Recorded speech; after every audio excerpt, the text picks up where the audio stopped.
I thought I knew my family, thought the people who smiled at Sunday dinners and asked about my day actually cared whether I lived or died. I was wrong. And the worst part? They'd been planning my erasure for months, documenting every forgotten word, every repeated story, building a case against my sanity while I slept in the room next door. The morning I woke up and saw what they'd left on my porch, my clothes folded by hands that weren't mine, papers with my name written by someone I'd never met, evidence of a conspiracy I didn't know existed, I realized I'd been living with strangers who wore the faces of people I loved. But here's what they didn't count on. A woman at a grocery store who whispered a warning I almost ignored. A single piece of advice that seemed insane at the time, but saved my life. Because when you're 72 years old and everyone around you is trying to convince the world you're losing your mind, the difference between freedom and a locked facility isn't your competence.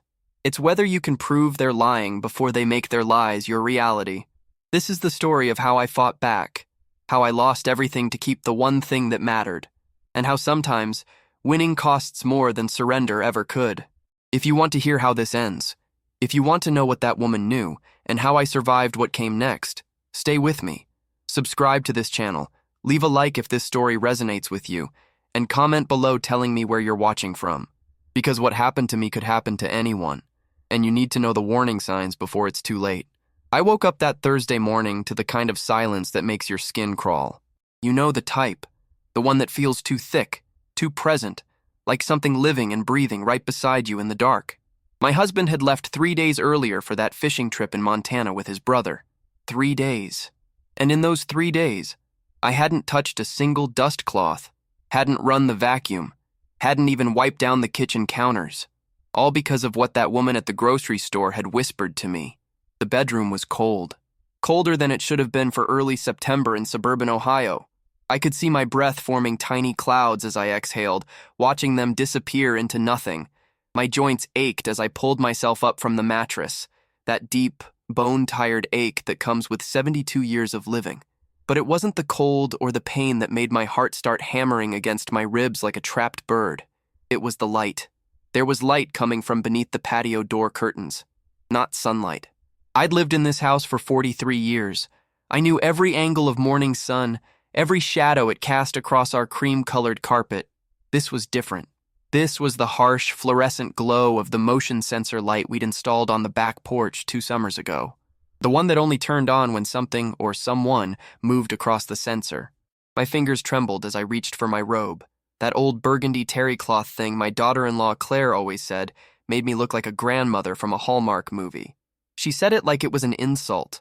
I could still hear her voice from last month's family dinner, that syrupy sweet tone she used when she wanted to cut deep without anyone else noticing. "Oh, Margaret, you're still wearing that ratty old thing? Doug really should get you something nicer. Something more appropriate for a woman your age." I pushed the thought away and focused on the curtain. Heavy damask fabric, champagne-colored, expensive. Doug had insisted on them when we remodeled 5 years ago. "They'll keep the heat in during winter," he'd said. But now, standing there in the pre-dawn darkness with that unnatural light seeping through the bottom edge, they felt like a barrier between me and something I desperately needed to see, but was terrified to discover. The hardwood floor was ice against my bare feet as I crossed the bedroom. Each step felt like wading through water, like my body was trying to warn me to stop, turn around, crawl back into bed and pretend I'd never seen that light. My hand touched the curtain fabric. It was cold, too. Everything was cold. I pulled the curtain aside. The motion sensor light blazed across our small back porch, illuminating every detail with brutal clarity. And there, arranged in a way that made my stomach twist into a knot so tight I thought I might vomit, was my life. Not metaphorically, literally. My old leather suitcase, the one I'd bought in 1975 for our trip to California, sat in the center of the porch. It was open. Inside, folded with a precision I'd never managed in my entire life, were my clothes. My favorite cardigan, the blue one with the pearl buttons my mother had given me before she died. My church dress, my everyday jeans, even my underwear, folded into perfect little squares like they were on display in some department store. But it was what surrounded the suitcase that made my breath catch in my throat. Papers. Dozens of them, scattered across the porch like fallen leaves. Some were charred at the edges, black and brittle, as if someone had started to burn them but then stopped. I could make out fragments of text even from inside: bank statements, medical records, insurance documents. And on one piece of paper lying face up directly in front of the patio door where I couldn't possibly miss it was my name written in handwriting I didn't recognize. Margaret Elizabeth Hartwell. Not printed. Handwritten in blue ink, the letters slightly shaky, like whoever wrote it had been nervous or excited. My reflection stared back at me from the glass door, and for a second, I didn't recognize myself. My face looked gaunt, older than I'd noticed before. My eyes were wide, pupils dilated with fear. Behind my reflection, I could see the outline of our neighbor's house, Mr. Peterson's place, dark and silent, no witnesses, no one to see whatever was happening on my back porch. That's when I noticed the smell seeping in through the door frame, something acrid and chemical mixed with the musty scent of old paper. Someone had been burning things here on my porch while I was sleeping inside. I pressed my palm against the glass, and it was then that I saw it, the detail that made everything else fall into place like dominoes, one horrible realization after another. On top of my folded clothes, placed with deliberate care, was a brochure. I couldn't read all the text from where I stood, but I could see the header clearly enough. Meadowbrook Senior Living Community, where your new life begins. Beneath it, clipped to my blue cardigan with one of my own clothespins, was a sticky note. The handwriting was different this time, familiar in a way that made my blood run cold. We're doing this for your own good. You'll understand soon. I knew that handwriting. I'd seen it on birthday cards, on grocery lists stuck to my refrigerator, on the papers Claire always brought over for Doug to sign. I'd seen it just last week when she'd left a note on our kitchen table. Dad's medication is in the cabinet. Make sure he takes it. In that moment, standing in my cold bedroom with my hand pressed against the glass and my heart trying to break through my chest, I understood something that the woman at the grocery store had somehow known before I did. My house wasn't mine anymore. Even though I was still alive, still breathing, still standing here in my own bedroom looking out at my own porch, I had already been erased, and they had been planning it for longer than I could imagine. It had been exactly 9 days before that morning on the porch, 9 days since I'd stood in the checkout line at Kroger on Maple Street, the one I'd been shopping at since 1981, watching the teenage cashier scan my groceries with the kind of bored efficiency that comes from repeating the same motions 8 hours a day. I remember the exact items in my cart because I'd gone over the list 3 times before leaving the house. Doug had started doing that, watching me make lists, checking them, asking if I was sure I hadn't forgotten anything. At first I'd thought he was being helpful, thoughtful even. But there was something in his eyes when he did it, something that looked almost like he was taking notes.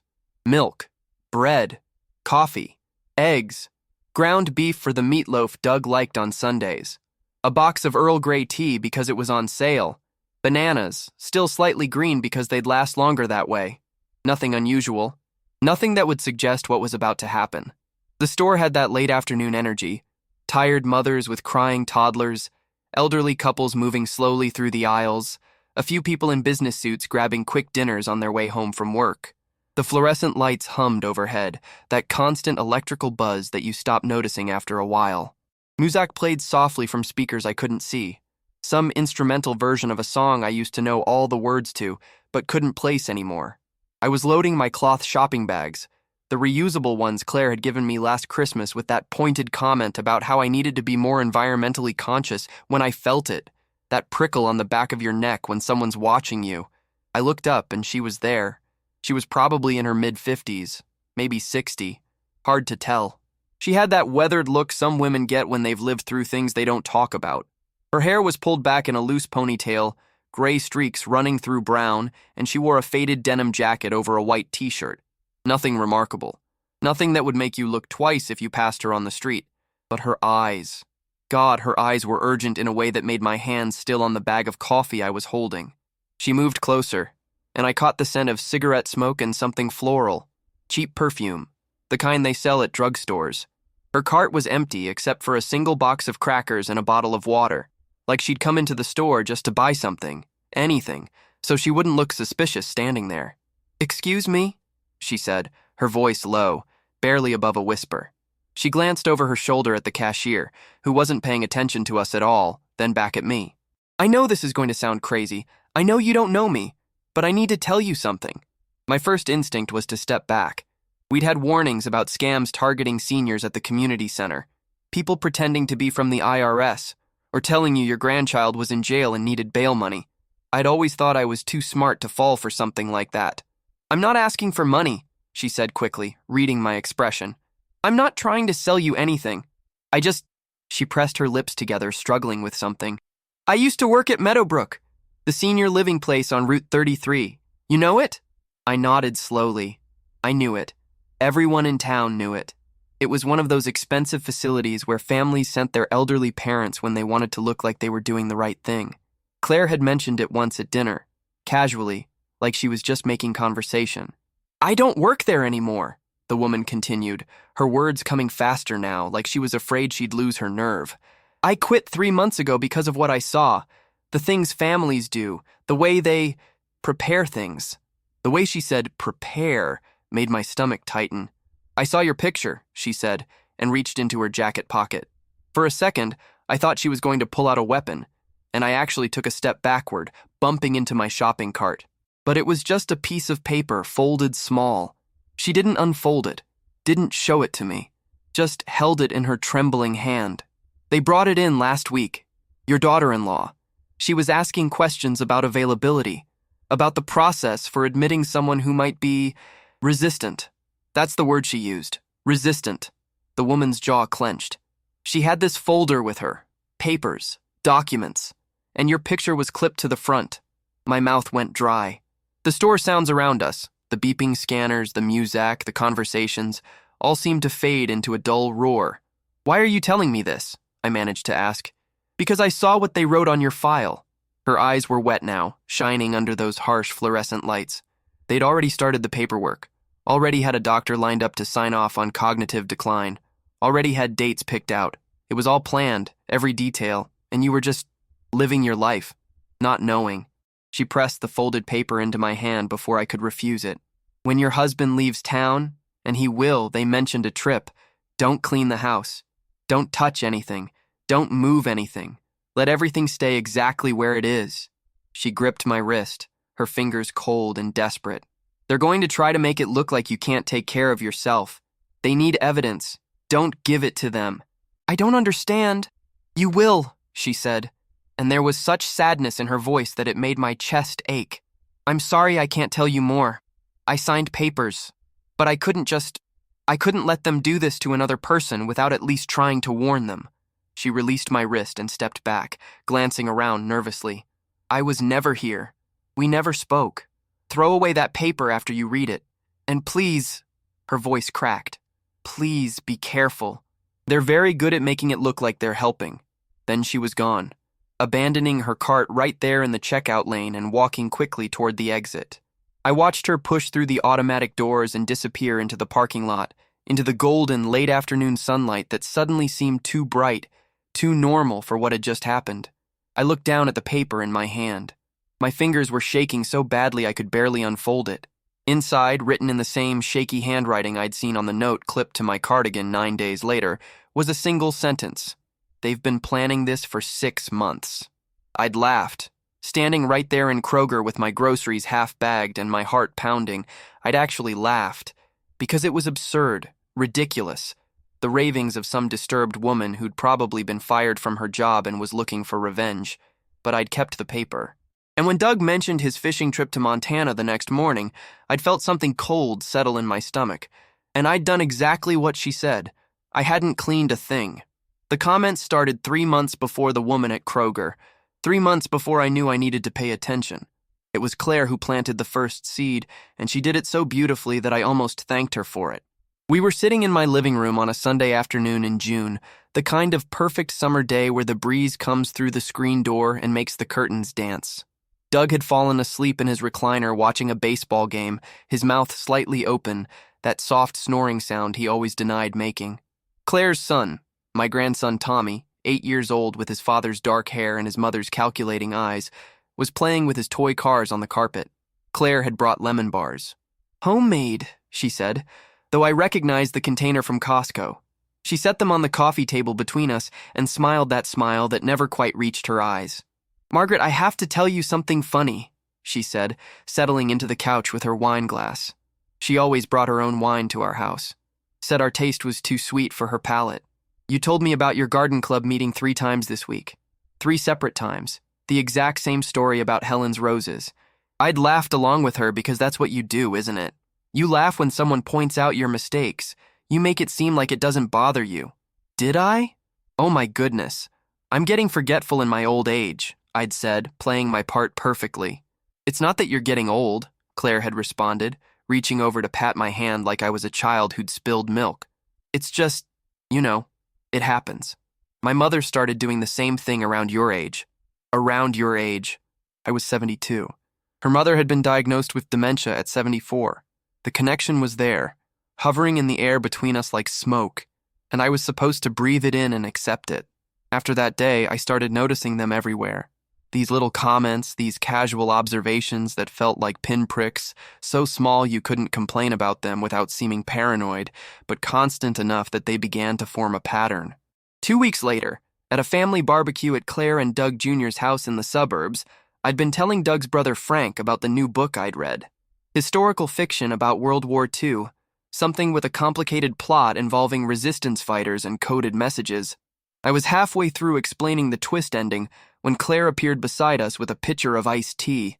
"Oh, Mom Margaret," she'd said. She always called me Mom Margaret, never just Margaret, like she was reminding everyone of my role, my place in the hierarchy. "You already told Frank about that book, remember? Last month at the graduation party?" Frank had looked uncomfortable, shifting his weight from foot to foot. "I don't mind hearing it again." No, Claire had interrupted, pouring tea into my glass without asking if I wanted any. "We don't want to bore people with the same stories. That's what my grandmother used to do before she went into the home. Same stories, over and over." She'd smiled at me, all teeth. "We just have to keep you on track, right?" I hadn't remembered telling Frank about the book, but the way she said it, with such certainty, such concern wrapped in sweetness, made me doubt myself. Made me wonder if maybe I had told him. Maybe I was forgetting things.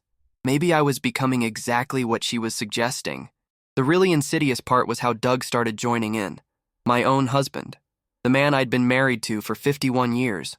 The man who knew me better than anyone in the world. Or so I'd thought. "Margaret, honey, did you take your vitamins this morning?" he'd ask at breakfast, watching me over his coffee cup. "Yes, of course." "Are you sure? Because I saw the bottle and it looked like you might have missed a day." "I'm sure, Doug." Okay. I'm just checking." Claire said I should keep an eye on things like that. "Make sure you're remembering your routine," Claire said. Those 2 words became a constant refrain in our house. Claire said I should organize my medications in a weekly pill box. Claire said I should write down my appointments on the calendar she'd bought me, a large print one like I couldn't see the regular numbers anymore. Claire said I should let her handle the bills because math was getting tricky for people. Our age. She was 43. I was 72. We weren't the same age at all. The worst part was the meetings. The family discussions that started happening without my knowledge. Conversations I'd walk into accidentally and realize had been going on long before I arrived. I'd gone over to Claire and Doug Jr.'s house one evening in July to drop off some tomatoes from my garden. I'd let myself in through the back door like I always did. They'd given me a key years ago, said I was always welcome, and I'd heard voices coming from the kitchen. "Can't keep putting it off," Claire was saying. Her voice had that tight, frustrated quality that meant she was trying very hard to stay calm. "She's getting worse. Last week she left the stove on for 3 hours. 3 hours, Doug. The house could have burned down." I'd frozen in the hallway, my bag of tomatoes clutched to my chest. I know, my son had replied. He sounded tired, defeated. "But Dad won't even discuss it. He keeps saying she's fine." "She's not fine." That was Claire again, and I could picture her perfectly, standing at her kitchen island with her arms crossed, that expression she got when she'd already decided something and was just waiting for everyone else to catch up. "And your father can't be objective about this. He's too close to the situation. That's why we need to handle it." "Handle what exactly?" Doug Jr. had asked. There was a pause, a long one, long enough that I'd pressed myself against the wall, hardly breathing, my heart hammering so hard I was sure they'd hear it. "I've been researching facilities," Claire had finally said. "Nice ones. Places where she'd be safe, where people could monitor her. And I found a doctor who specializes in cognitive assessments for seniors. He owes me a favor. His daughter was in Tommy's class and I helped him get her into the gifted program. He said he could do an evaluation, Provide documentation if we need it. If we need it for what? For medical power of attorney. For making decisions about her care when she can't make them herself. For protecting the assets so there's something left for Tommy's college fund instead of it all going to medical bills. The assets. The house. My house. The house Doug and I had bought in 1983, had raised our son in, had filled with 43 years of memories. I'd left the tomatoes on the back porch and driven home with my hands shaking so badly I'd nearly run a red light. That night, when Doug had asked me if anything was wrong, I'd said no. Everything's fine, just tired. And I'd started watching. Really watching. Paying attention to every comment, every suggestion, every time someone corrected me or told me I'd forgotten something or said that thing I was absolutely certain I'd never said before. They were building a case against me, brick by brick, comment by comment. Each one so small, so reasonable, so easy to explain away as concern or love or family just looking out for each other. But when you added them all up, they formed something else entirely.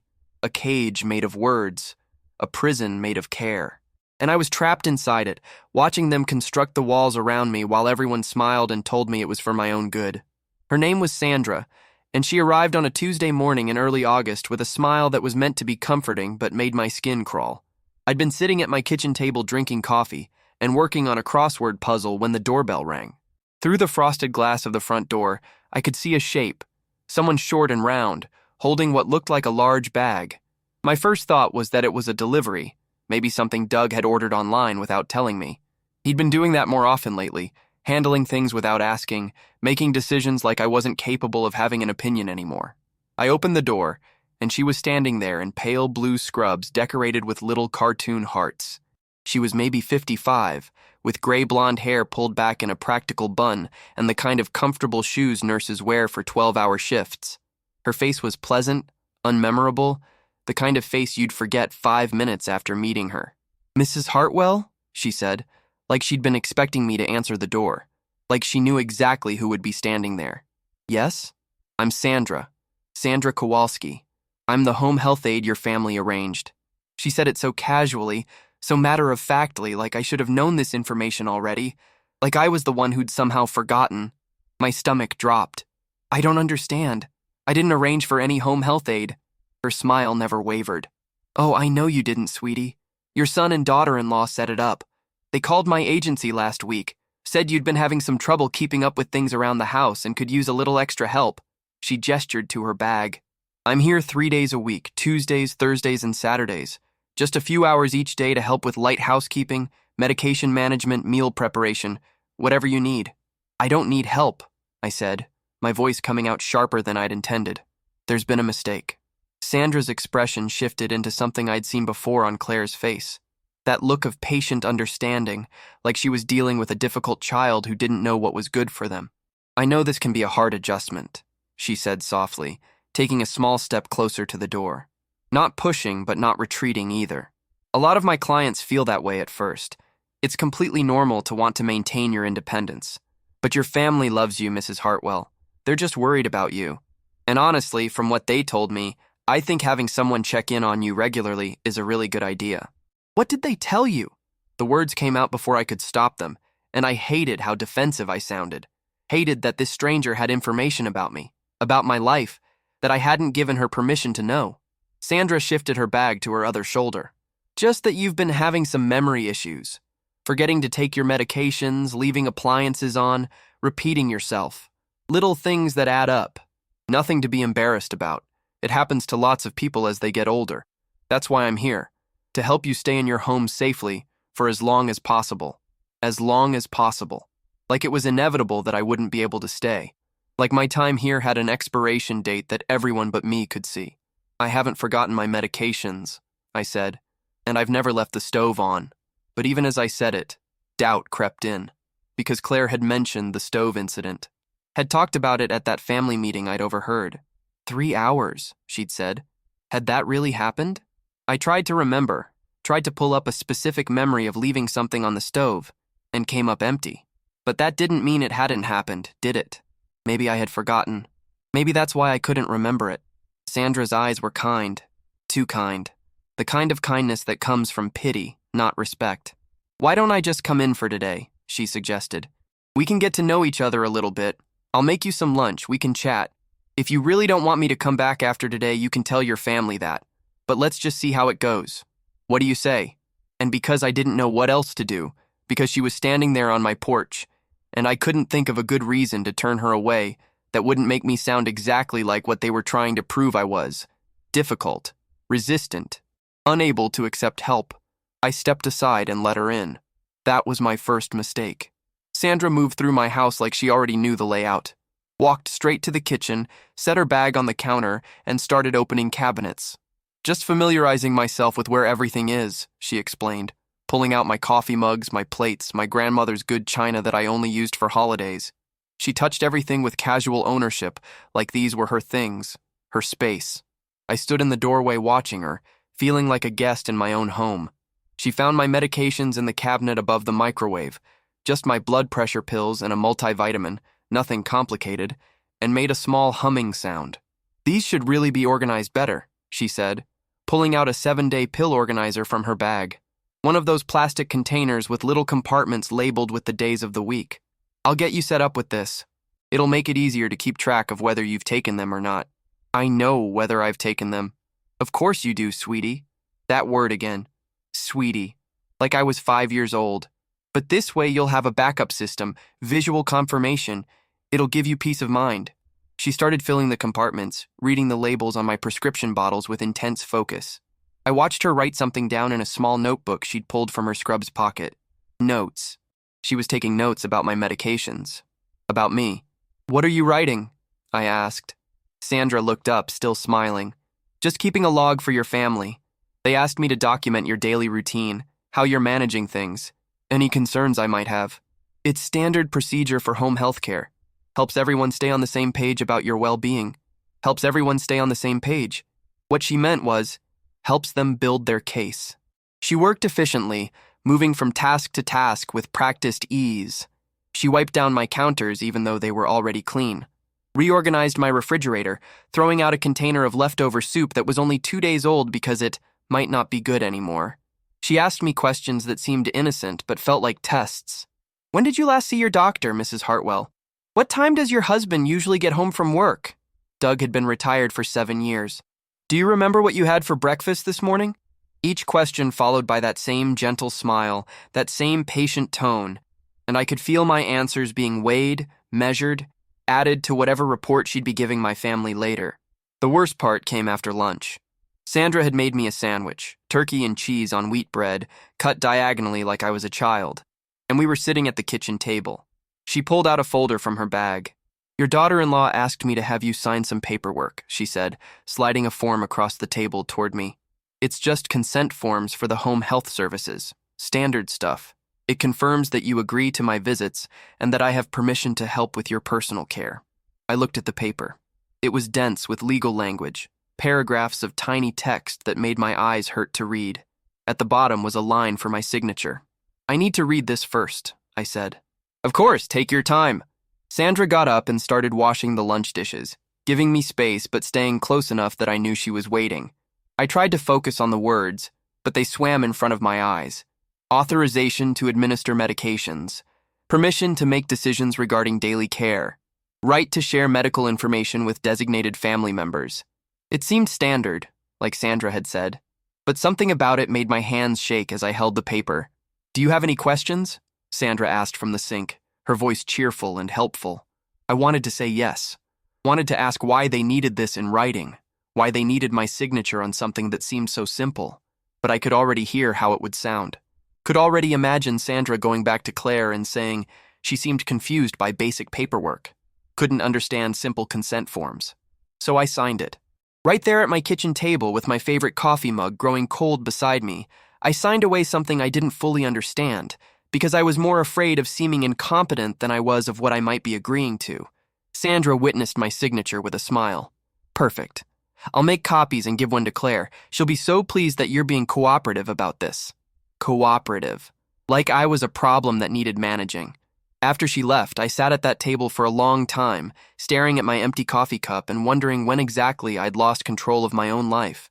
The answer, I was starting to realize, was that I'd never lost it. They'd taken it. Piece by piece, permission by permission, signature by signature, and I'd let them. I found the folder on a Thursday afternoon 3 weeks after Sandra started coming to the house. Doug had gone to the hardware store, or so he said. Looking back now, I wonder if that was planned too. If they'd orchestrated it so I'd be alone, so I'd have time to stumble across what they'd hidden in plain sight, testing to see if I'd notice, if I'd react, if I'd do anything that could be documented as paranoid behavior. The folder was in Doug's desk drawer. The second one down on the right side, the one that used to hold old tax returns and instruction manuals for appliances we didn't own anymore. I hadn't been looking for anything specific. I'd been searching for the warranty information on our refrigerator because it had been making a strange clicking sound, and I'd wanted to call the repair company before Doug got home and insisted on handling it. The folder was beige, unremarkable, the kind you could buy in bulk at Office Depot, but it was new. The edges were still crisp, not bent or worn like everything else in that drawer. And on the tab, written in Claire's distinctive handwriting with her expensive fountain pen, were 2 words that made my blood stop moving in my veins. Margaret, documentation. My hands were shaking as I pulled it out. The folder was thick, swollen with papers, and it made a soft rustling sound as I set it on the desk. For a long moment, I just stared at it, my heart hammering against my ribs so hard I could feel it in my throat. Part of me wanted to put it back, close the drawer, pretend I'd never seen it, but I'd come too far to turn back now. I opened it. The first page was a medical form from a doctor I'd never heard of. Dr. Richard Patterson, MD, specializing in geriatric psychiatry and cognitive disorders. The date at the top was from 6 weeks ago, late June, right around the time Claire had started making those comments about my memory. Patient, Margaret Elizabeth Hartwell. Date of birth, March 15th, 1952. Preliminary assessment, suspected mild cognitive impairment. I had to read that line 3 times before my brain would process it. Suspected. I'd never met Dr. Patterson, had never set foot in his office, had never consented to any assessment. But here was his letterhead, his signature at the bottom, his professional opinion about my mental state documented in clean clinical language. The report continued. Patient's family reports increasing incidents of memory loss, confusion regarding daily tasks, repetitive behaviors, and difficulty managing household responsibilities. Recommend formal cognitive testing and consideration of assisted living arrangements to ensure patient safety. Patient's family reports. They'd gone to a doctor without me, had described me, discussed me, built a medical narrative about my declining mental health, and I hadn't been there to defend myself. Hadn't been there to say that I wasn't confused, wasn't forgetting things, wasn't any of the things they'd told him I was. My vision blurred with tears, but I forced myself to keep reading. Behind the doctor's report were printouts of emails, dozens of them, a correspondence between Claire and Doug Jr. that went back months, all the way to February. 7 months of planning, 7 months of discussions about Mom and the situation, and what we're going to have to do. One email from Claire, dated February 18th. I've been documenting everything, the repeated stories, the missed appointments. Even though we know she didn't actually miss them, we'll say she did. The incident with the stove. Dr. Patterson says we need at least 3 months of consistent documentation before he can provide an official diagnosis. We're building the case. Building the case. Like I was a criminal. Like my life was evidence to be collected and used against me. Another email from Doug Jr., dated March 3rd. Dad won't go along with this willingly. He's in denial. We might need to approach this differently. What if we started with just getting her to sign some basic paperwork? Power of attorney, medical directives, that kind of thing. Frame it as estate planning, being responsible. Once we have those signatures, we'll have more options. I felt bile rising in my throat. Those papers Sandra had brought. The standard consent forms I'd signed without reading carefully enough. What had I actually agreed to? The next section of the folder made my legs go weak. I had to sit down in Doug's office chair. That old leather one that still smelled like his aftershave because I wasn't sure I could keep standing. Financial documents, bank statements with certain transactions highlighted in yellow. Withdrawals I'd made at the ATM, $40 here, $60 there, with handwritten notes in the margins. Erratic spending patterns. A credit card statement with my purchases at the grocery store circled, buying duplicate items suggests confusion. They'd been tracking my money, watching every purchase, every withdrawal, interpreting normal behavior as evidence of incompetence. That time I'd bought coffee twice in 1 week because it was on sale. Duplicate purchase. Memory issue. The $40 I'd taken out to pay the teenager next door for mowing the lawn? Unexplained cash withdrawal. But it was the next document that broke something inside me. A residential agreement from Meadowbrook Senior Living Community. Pre-filled with my information. My name, my date of birth, my social security number. The move-in date was listed as September 15th, less than 3 weeks away. The financial responsibility section had Doug's signature already on it, and Claire's as co-signer. There was a space for my signature at the bottom, still blank, waiting. They'd already secured the room, had already paid the deposit, had already decided that I would be living there by mid-September, and somehow they'd planned to make that happen whether I agreed to it or not. Clipped to the residential agreement was a handwritten note on Claire's personal stationery, the cream-colored paper with her initials embossed at the top that she used for thank you cards and party invitations. Sandra will help prepare M for the transition. Doctor's appointment scheduled for August 28th. Formal diagnosis needed for legal proceedings if necessary. Doug Sr. will be out of town September 10th, 14th. Fishing trip. Best window for the move. Tommy should not be present. Too upsetting for him to see his grandmother resistant. We'll tell him after. I read that note 5 times. Each word was a knife, but together they formed a complete picture of betrayal so comprehensive, so meticulously planned that I couldn't breathe. They were going to move me to Meadowbrook while Doug was out of town. We're going to pack up my things, take me from my home and my grandson, sweet Tommy, who I'd babysat every weekend since he was born, who called me Grandma Maggie and made me drawings of flowers, wouldn't even be there to say goodbye because they'd decided it would be too upsetting for him. Not too upsetting for me. Too upsetting for him. There were more papers in the folder. Legal documents about conservatorship. Articles printed from medical websites about dementia and Alzheimer's with certain passages highlighted. A timeline written in Claire's handwriting, outlining every incident they'd documented or fabricated, creating a narrative of decline that existed only in their imagination and in this folder. And at the very bottom, paper clipped together, were photographs. Pictures of me that I didn't remember being taken. Me at the grocery store looking confused while I studied my shopping list. Me in my garden, sitting on the ground beside my tomato plants in a way that, from the camera angle, made it look like I'd fallen and couldn't get up. Me at Tommy's baseball game, staring off into space, though I remembered that moment perfectly. I'd been watching a cardinal in the tree behind the bleachers, marveling at how red it was against the green leaves, enjoying a moment of peace. But in the photograph, I just looked vacant, lost. They'd been photographing me, collecting evidence, staging scenes to make me look incapable. I closed the folder with trembling hands and put it back exactly where I'd found it. Then I went to the bathroom and vomited until there was nothing left inside me but the hollow, aching realization that the people I loved most in the world, my own son, my daughter-in-law, even my husband who'd slept beside me for 51 years, had been systematically dismantling my life, and they'd been doing it in the name of love. In the name of care, in the name of what was best for me. That night, when Doug came home with a new air filter for the furnace we didn't need, I smiled at him and asked how his day had been. I made his favorite dinner, pot roast with carrots and potatoes, and we ate in our dining room like we always did, making small talk about the weather and the neighbors and nothing that mattered. And the whole time, I was thinking about that folder, about September 15th, about the cage they'd built for me out of documents and lies and carefully curated evidence. They thought they'd won, thought they'd been so clever, so thorough, but they'd made one critical mistake. They'd let me find out while I still had time to do something about it. The meeting happened on August 28th, exactly as Claire's note had promised, the day they'd scheduled for my formal diagnosis. They called it a family discussion, said we needed to talk about some things and make some plans together. Doug had been the one to tell me about it 3 days earlier, over breakfast. His eyes not quite meeting mine as he spread butter on his toast with mechanical precision. Claire thought it would be good if we all sat down with her lawyer friend, he'd said, like it was the most casual thing in the world. Just to go over some estate planning stuff. Powers of attorney, medical directives, things we should have done years ago. Her lawyer friend. Not our lawyer. Not the man who'd handled our will back in 1995. Someone new. Someone in Claire's pocket. I'd known what it really was.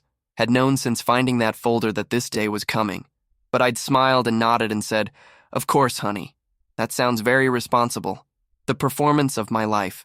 They'd arranged it at Claire and Doug Jr.'s house, In their formal dining room with the chandelier that cost more than our first car and the mahogany table that seated 12, as if the expensive setting would make what they were doing more legitimate, more civilized. I arrived at 2 o'clock, exactly on time, wearing my best dress, the navy blue one with the pearl buttons that I'd worn to my granddaughter's baptism. I'd done my hair, put on makeup, made sure I looked completely competent and composed. I wanted them to see exactly what they were trying to destroy. They were already there when I walked in. All of them, arranged around that table like a tribunal. Claire sat at the head, of course, in what I recognized as a power position. She wore a cream-colored blazer and had her hair pulled back in a sleek bun. She looked like she was chairing a board meeting, not discussing her mother-in-law's future. To her right was a man I'd never met. Mid-40s, gray suit, expensive watch, the kind of lawyer who charged $500 an hour and smiled while doing it. Doug Jr. sat across from Claire, fidgeting with his phone, unable to look at me directly.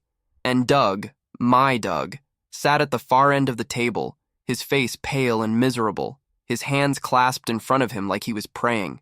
Sandra was there too, in her cheerful blue scrubs with the cartoon hearts, a folder of her own placed neatly in front of her. Of course she was there. The witness, the professional observer who'd been documenting my incompetence for the past 3 weeks. "Margaret!" Claire stood up, her smile bright and empty. "Come sit down. We saved you a seat right here, next to Doug." She gestured to the chair beside my husband, the one that would put me in the middle of the table, surrounded on all sides, no easy exit. I sat down because there was nothing else to do. Doug reached over and squeezed my hand, and I felt such a surge of anger that I almost pulled away. But I didn't. I squeezed back and watched his face crumple with something that might have been relief or might have been guilt. "So," Claire began, settling back into her chair and folding her hands on the table in a gesture I'd seen her use when she was about to deliver bad news she'd already decided was for the best. "We're all here because we love you, Margaret. We love you so much, and we're worried about you." The lawyer, his name was Richard Foster. Claire introduced him with casual familiarity that suggested they'd worked together before, opened his briefcase and pulled out a stack of documents. I recognized some of them from the folder in Doug's desk. The doctor's report, the financial statements, the highlighted evidence of my supposed decline. "Mrs. Hartwell," Foster said, his voice professionally sympathetic, "your family has asked me here today to discuss some concerns they have about your well-being and your ability to continue managing your affairs independently. They've shared some documentation with me that suggests you may be experiencing some cognitive difficulties." "What kind of difficulties?" I asked, my voice steady despite the trembling in my chest. Claire jumped in before Foster could respond. "Mom, Margaret, please don't be defensive. We're not attacking you. We're trying to help." She nodded at Sandra. "Sandra has been wonderful, keeping track of how you're doing day to day. Sandra, would you mind sharing some of your observations?" Sandra opened her folder, and I saw pages of notes, handwritten logs of every moment she'd spent in my house. She cleared her throat and began reading in that same cheerful, concerned voice she used when she talked to me like I was a child. "Mrs. Hartwell has demonstrated several concerning behaviors during my visits," she began. On August 6th, she couldn't remember if she'd taken her morning medication. On August 10th, she asked me the same question about her grandson's baseball schedule 3 times within an hour. On August 15th, I found expired food in her refrigerator that she insisted was still fresh. On August 20th, she became confused about what day of the week it was. Each statement was a lie, or a distortion, or something so twisted from its context that it became unrecognizable. I'd asked about my medication because Sandra had reorganized everything, and I couldn't find what I needed. I'd asked about Tommy's schedule because Sandra kept interrupting me, and I'd lost my train of thought. The expired food was yogurt that was 1 day past the date, perfectly safe to eat. And I hadn't been confused about the day. I'd made a joke about how all the days were starting to blend together in retirement, and she'd written it down as evidence of disorientation. But how do you defend yourself against lies that sound like care? How do you prove you're competent when everything you say will be interpreted as defensiveness, denial, or further evidence of decline? "I'm also concerned," Sandra continued, and I heard the apologetic tone in her voice that made me want to scream, "about Mrs. Hartwell's hygiene and self-care. She often wears the same clothes multiple days in a row, and I've noticed she sometimes forgets to brush her teeth." Doug's hand tightened on mine. I looked at him, waiting for him to defend me. to say that this was insane, that I'd always been meticulous about my appearance. But he just stared at the table, his jaw working like he was trying to swallow something bitter.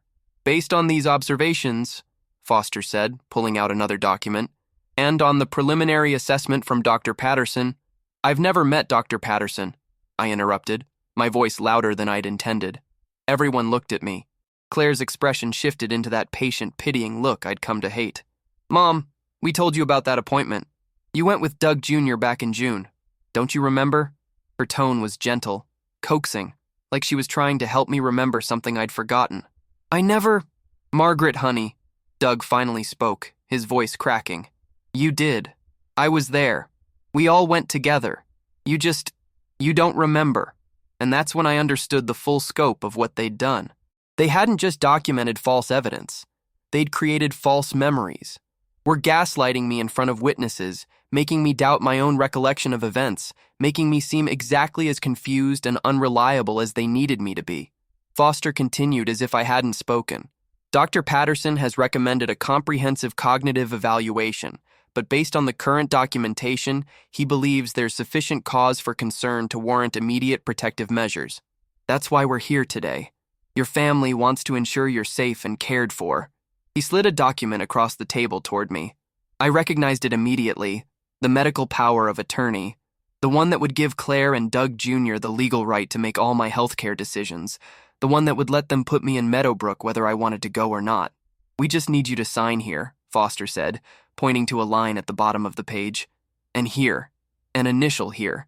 I looked around the table at all of them. At Claire, sitting there with her satisfied smile, already counting the inheritance she thought she'd secured. At Doug Jr., who couldn't meet my eyes because he knew what they were doing was wrong but was too weak to stop it. At Sandra, who'd been paid to betray me and had done it with such professional enthusiasm. At the lawyer, who didn't care whether I was competent or not as long as he got paid. And at Doug, my husband, who was crying silently, tears running down his face, but who wasn't saying a single word to defend me. I picked up the pen Foster offered me. If I sign this, I said quietly, what happens to Tommy? The question caught them off guard. Claire blinked, her smile faltering for just a moment. What do you mean? Tommy? My grandson. What happens to him if I fight this? If I refuse to sign? If I hire my own lawyer? If I make this ugly in public? He loves me. He comes to my house every weekend. We bake cookies together. He tells me about school. If this turns into a legal battle, if there are court hearings and testimony, and all of you having to prove I'm incompetent while I prove I'm not, what does that do to him? The room was silent. I could hear the grandfather clock in the hallway ticking, each second falling away like water drops. He'll be fine, Claire said, but her voice had lost some of its certainty. Children are resilient. Are they? I looked at Doug Jr. Are you resilient? After what your father and I went through during the divorce talks we never actually had because we loved you too much to put you through that? You remember how scared you were when you thought we might split up? You were Tommy's age. You remember how that fear felt? Doug Jr.'s face went white. I set down the pen without signing anything. I'll sign this, I said. I'll go to Meadowbrook. I'll do whatever you want me to do. But not because I'm incompetent. Not because I can't take care of myself. I'll do it because I won't let you destroy that little boy's innocence just to prove a point about my mental state. I stood up, and my legs shook but held me. But I want you all to know something. I'm making this choice. Me, while I'm still capable of making choices. And someday, when Tommy's old enough to understand, I'm going to tell him exactly what happened here today. I'm going to tell him how his grandmother gave up her home, her independence, her life, because she loved him more than she loved being right. Claire started to speak, but I held up my hand. I'm not finished. I'll sign your papers. I'll move to your facility. I'll be the perfect, compliant, declining old woman you need me to be. But there will be a record. There will be proof. And when the time comes, everyone will know the truth. Then I walked out of that dining room, out of that house, got into my car, and drove home through streets I'd driven down for 43 years, seeing them like it was the first time and the last time all at once. I'd lost the battle, but I hadn't surrendered. Not yet. The night before Doug left for Montana, I made his favorite dinner one last time. Pot roast. The same recipe I'd been making for 51 years, the one his mother had taught me when we were newlyweds and I'd burned everything I touched. Carrots and potatoes roasted until they were soft and sweet, gravy made from the pan drippings, rolls from the bakery on Main Street because mine never turned out as good as theirs. We ate in silence. The kind of silence that comes when there are too many things to say, and no safe way to say any of them. Doug's fork scraped against his plate with each bite, a sound that seemed too loud in our quiet kitchen. He kept glancing at me, his eyes red-rimmed and watery, opening his mouth like he wanted to speak and then closing it again. I knew what he wanted to say. I'm sorry. I didn't know it would go this far. I thought we were doing the right thing. All the useless words that wouldn't change anything, wouldn't give me back my life, wouldn't erase the betrayal that sat between us like a third person at the table. Margaret, he finally said, his voice barely above a whisper. I never wanted... Don't. I set down my fork, the metal ringing against the china. Don't tell me what you never wanted. You knew. You signed the papers. You went to meetings about me without me. You let them build their case while you slept beside me every night and pretended everything was normal. His face crumpled. They said it was for your safety. They said you were declining and I was too close to see it. They said I was being selfish, keeping you here when you needed professional care. And you believed them. Your son who visits once a month. Your daughter-in-law who's never liked me. A home health aide you'd never met. A doctor I never saw. You believed all of them over me.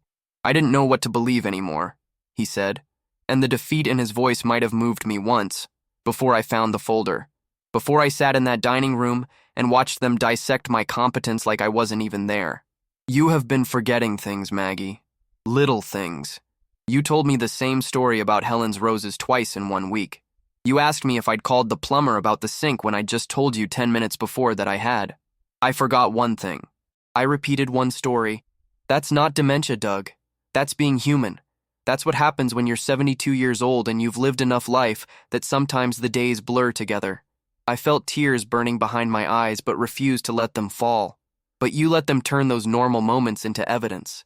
You let them make a criminal case out of my life. He reached across the table for my hand, but I pulled away. I'm leaving tomorrow, he said. The fishing trip. I can cancel it. I can stay here with you. No. The word came out harder than I'd intended. You're going. Everything has to look normal. Everything has to go exactly according to their plan. He looked confused, a flicker of something, hope, fear, crossing his face. What do you mean? But I didn't answer. Just stood up and started clearing the dishes, moving through the motions of our evening routine one last time. He helped me wash up and we moved around each other in the kitchen like dancers who'd learned the steps decades ago, and I memorized it all. The way the light from the window over the sink caught the silver in his hair, the sound of his breathing, slightly labored from the weight he'd gained over the years, the smell of his aftershave, Old Spice, same brand he'd worn since 1973. This was my life. These small, ordinary moments that they'd decided weren't enough, weren't safe, weren't acceptable for a woman my age. That night, I lay in bed beside Doug and listened to him sleep. I thought about all the nights we'd spent in this bed, in this room, in this house. The night we'd brought baby Doug Jr. home from the hospital, and he'd cried for 3 hours straight. The night my mother died, and Doug had held me while I sobbed into his shoulder. The night we'd made love for the first time after his heart surgery, both of us terrified and gentle and grateful to still have each other. 51 years of nights. And this was the last one.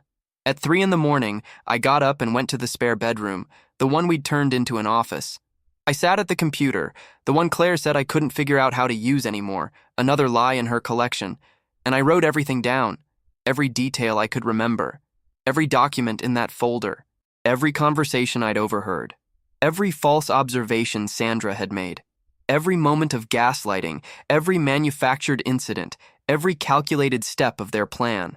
I wrote for 2 hours, my fingers moving across the keyboard with certainty and precision, creating a record that couldn't be disputed or dismissed or explained away as the confused ramblings of a declining mind.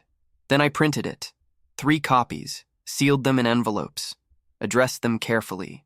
One to my sister in Florida, who I hadn't spoken to in 5 years because of a stupid argument about holiday plans.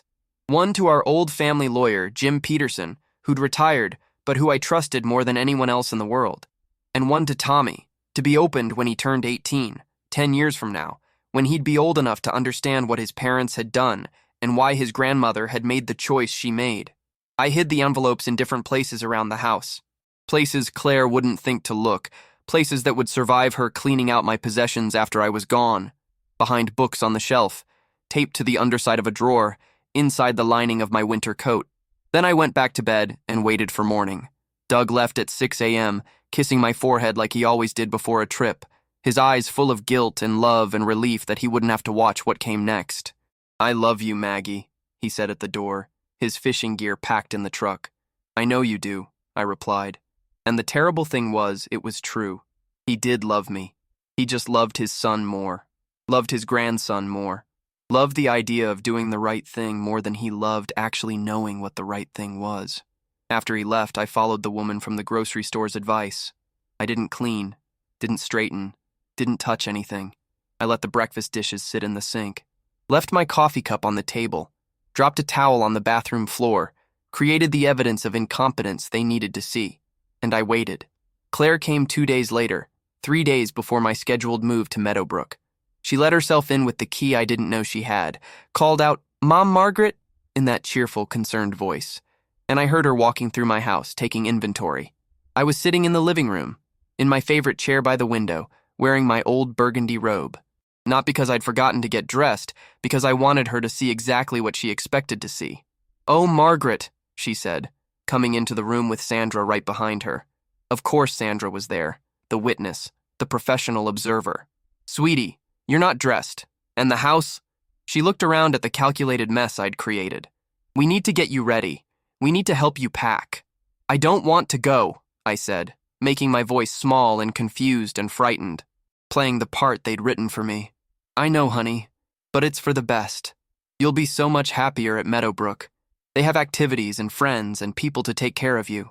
She knelt beside my chair, taking my hands in hers, and I saw the triumph in her eyes even as her face arranged itself into sympathy.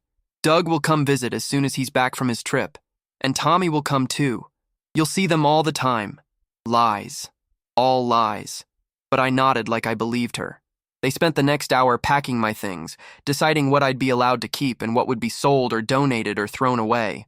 My clothes went into suitcases, my photographs into boxes. My mother's china was too valuable to keep in a senior facility. My books were too many to bring. My life was being reduced to what could fit in one room, and Claire hummed while she did it. I sat in that chair and watched them dismantle everything I'd built, and I felt the weight of what I was about to lose pressing down on my chest until I could barely breathe. But I'd made my choice. For Tommy. For that little boy who still believed his family was good and safe and would never hurt each other. That night, after Claire and Sandra left with promises to return in the morning for the actual move, I walked through my house one last time, touched the walls I'd painted, stood in the kitchen where I'd made thousands of meals, looked out at the garden I'd tended for 43 summers, and I said goodbye to the woman I'd been, the woman who'd lived here, loved here, belonged here, because that woman was about to disappear, and everyone would say it was for her own good. The morning they came to take me away, I woke up to that unnatural light bleeding through the curtains. That's when I found everything on the porch. My suitcase, already packed by someone else's hands. My clothes folded with precision I'd never managed. The papers, some burned, some not. My name written in handwriting I didn't recognize. And that brochure for Meadowbrook, placed so carefully on top of everything, like a declaration. They'd been in my house while I slept, had moved through my home in the darkness, staging their final piece of evidence. The confused old woman who couldn't even remember packing her own bags. The declining mind that left things scattered on the porch. The perfect justification for everything they were about to do. But they'd made a mistake. In their eagerness to create evidence, in their certainty that I was too far gone to notice, they'd left proof of something else entirely. Proof that this wasn't about my safety. It was about control, about the house, about the inheritance, about removing an obstacle they'd decided was in their way. I called the police at 6:30 that morning before Claire could arrive. Told them someone had broken into my home during the night. The officer who came, a young woman named Rodriguez with kind eyes and a no-nonsense demeanor, took pictures of everything. The porch, the papers, the suitcase. She asked me questions and I answered them clearly, coherently, with the kind of precision that comes from being absolutely certain of the truth. "Ma'am, do you know who might have done this?" she asked, her pen poised over her notepad. "My daughter-in-law," I said, "and possibly my son." They've been trying to have me declared incompetent so they can move me to a nursing home and take control of my assets. Officer Rodriguez's expression shifted from professional concern to something sharper. That's a serious accusation. I have documentation, I said, and showed her the copies I'd made of everything from Doug's folder. The fabricated medical reports, the emails planning my removal, the photographs staged to make me look helpless. They've been planning this for months. Last night, they escalated. She looked through the papers for a long time, her jaw tightening with each page. When she looked up, there was anger in her eyes. Not at me, but for me. Mrs. Hartwell, I'm going to need you to come down to the station and make a formal statement, and we're going to need to talk to your family members. Claire arrived while Officer Rodriguez was still there, pulling into my driveway in her expensive SUV with Sandra in the passenger seat. I watched through the window as her confident smile faltered when she saw the police car. Watched as confusion turned to concern, then to something that looked almost like fear. The confrontation that followed was ugly. Claire tried her usual tactics. The concerned daughter-in-law voice, the suggestions that I was confused, the attempts to paint herself as the victim of my paranoia. But Officer Rodriguez wasn't buying it. Neither was the detective they called in when they realized the scope of what had been happening. Elder abuse, financial exploitation, conspiracy to commit fraud, breaking and entering. The charges piled up, each one stripping away another layer of Claire's carefully constructed facade. Doug Jr. broke first. Sitting in that police station conference room with his lawyer whispering in his ear, he looked at me across the table and started crying. Real tears this time, not the crocodile tears from the family meeting.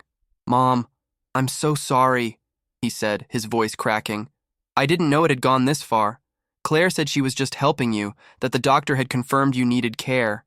She showed me all those reports, all Sandra's notes. I thought we were doing the right thing.